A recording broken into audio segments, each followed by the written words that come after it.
Hello friends.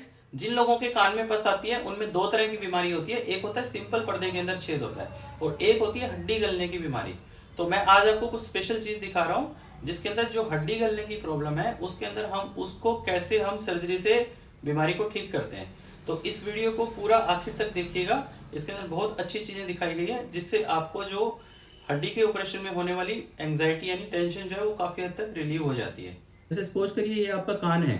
अगर हम इस कान को यहाँ से हटा दें और एक स्कल के अंदर अगर देखें तो ये देखिए, ये हमारी जो बोन होती है ये कान की बोन टेम्पोरल बोन होती है। तो हड्डी गलने की बीमारी में ये वाली बोन यहाँ से गलना शुरू होती है और ये कितनी भी गल सकती है।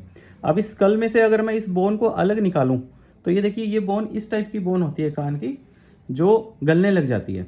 तो हम लोगों को क्या करना होता है, इस पूरी बोन से जो गला हुआ पार्ट होता है वो यहाँ से निकालना होता है। तो हमारे पास स्पेशल इक्विपमेंट्स होते हैं इसके लिए। जैसे देखिए, ये एक ड्रिल है मेरे पास, ठीक है। तो ये ड्रिल से हम ड्रिलिंग करके ये बोन का सारा जो गला हुआ पार्ट होता है ये मैं आपको डेमो करके दिखा रहा हूँ। तो ये जैसे बोन है तो इसके अंदर हम इसको ड्रिलिंग करके ये सारे कान की ऐसे सफाई करते हैं।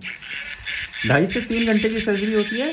जो छोटे छोटे एरियाज होते हैं बड़े ही आराम से उनको केयरफुली जो है वो क्लीन करके जितना गला हुआ पार्ट होता है वो सारा हम साफ़ कर देते हैं और इसको जो है वो नया पर्दा यहाँ पे डाल दिया जाता है।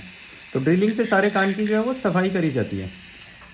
अब ड्रिल करने के लिए हमारे पास डिफरेंट साइज़ के ये बर्स होते हैं। ये देखिए, बड़े से लेके छोटे तक डायमंड और कटिंग बर हमारे पास होते हैं जिनसे कान की सफाई करी जाती है। तो हमारा जो इस ऑपरेशन के अंदर मेन पर्पस हमारा ये होता है कि जितना गला हुआ पार्ट है उसको हम साफ करके पेशेंट को कॉम्प्लिकेशन होने से बचाएं और उसके बाद जितनी हीरिंग हम बचा सकते हैं या रिकंस्ट्रक्ट कर सकते हैं उसको रिकंस्ट्रक्ट किया जाता है। इस ऑपरेशन को मैस्टोडेक्टमी कहते हैं और इसके साथ पर्दे का ऑपरेशन टिम्पैनोप्लास्टी भी किया जाता है। ये कई बार 2 स्टेज के अंदर भी सर्जरी करनी पड़ जाती है। वो डिपेंड करता है कि पेशेंट के अंदर प्रॉब्लम किस टाइप की है। तो अगर आपकी हड्डी गल रही है तो कान का ऑपरेशन करवा के उसको जल्दी से उसको क्लियर करवाना होता है, नहीं तो ये आपको कॉम्प्लिकेशन क्रिएट कर सकती है। Thank you.